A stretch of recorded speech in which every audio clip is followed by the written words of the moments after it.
मित्रों, जैसे दिन के बाद रात होना निश्चित है, ठीक उसी प्रकार ये भी निश्चित है कि जिसने भी इस मृत्यु लोक में जन्म लिया है उसे एक ना एक दिन मरना अवश्य ही है। अर्थात अगर पृथ्वी लोक पर कोई सबसे बड़ा सत्य है तो वो है प्राणी की मृत्यु। फिर भी कुछ लोग ऐसे होते हैं जो इस सच्चाई को स्वीकार करना नहीं चाहते। खैर, आप सभी ने देखा होगा कि हिंदू धर्म में मृत्यु के बाद शव को जलाया जाता है। साथ ही आपने ये भी देखा होगा कि अगर किसी की मृत्यु सूर्यास्त के बाद होती है तो उसका दाह संस्कार अगले दिन किया जाता है, रात को नहीं। ऐसे में आपने गौर किया होगा कि किसी परिवार में अगर किसी की मृत्यु शाम के बाद होती है तो उसके शव को अकेला नहीं छोड़ा जाता। परंतु मित्रों, क्या आप जानते हैं कि शव को रात भर अकेला क्यों नहीं छोड़ा जाता? अगर नहीं तो इस वीडियो को अंत तक जरूर देखें, क्योंकि मैं आपको इसी सवाल का जवाब बताने वाला हूँ, जिसका वर्णन गरुड़ पुराण में विस्तार से किया गया है। तो चलिए अब बिना किसी देरी के गरुड़ पुराण की ये बातें जानते हैं। नमस्कार और द डिवाइन टेल्स पर आपका एक बार फिर से स्वागत है।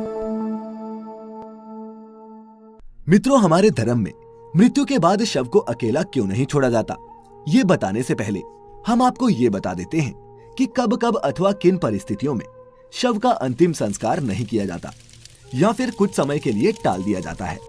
मित्रों, आपको सबसे पहले बता दूं कि हिंदू धर्म में अगर किसी की मृत्यु सूर्यास्त के बाद होती है तो उसके शव को रात भर घर पर ही रखा जाता है और अगले दिन उसका दाह संस्कार किया जाता है।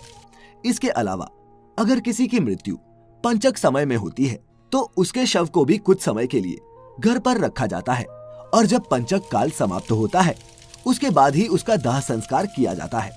क्योंकि गरुड़ पुराण में बताया गया है कि अगर सूर्यास्त के बाद अथवा पंचक समय में किसी मृत शरीर का दाह संस्कार किया जाए तो उसे मोक्ष की प्राप्ति नहीं होती। इसीलिए अगर कोई रात में मर जाए तो ऐसी स्थिति में लाश को लेकर शमशान घाट नहीं जाते और लाश को घर पर ही रखा जाता है। सुबह होने का इंतजार किया जाता है और ऐसे में मृत शरीर को एक भी पल के लिए अकेला नहीं छोड़ा जाता और कोई ना कोई व्यक्ति हमेशा रखवाली के लिए मौजूद रहता है। मृत शरीर को अकेला नहीं छोड़ने का सबसे बड़ा कारण है कि अगर शव को अकेला छोड़ दिया जाए तो हो सकता है कि कुत्ते बिल्ली जैसे जानवर उसे नोच खाएं। और गरुड़ पुराण की माने तो ऐसे में मृत आत्मा को भी यमलोक के मार्ग में ऐसी ही यातनाएं सहनी पड़ती हैं। साथ ही ऐसा भी माना जाता है कि अगर शव को अकेला छोड़ दिया जाए तो उससे गंध आने लगती है। ऐसे में ये जरूरी हो जाता है कि वहाँ कोई न कोई व्यक्ति बैठा रहे और धूप या अगरबत्ती शव के चारों तरफ जलाता रहे ताकि शव से आने वाली दुर्गंध चारों ओर न फैले।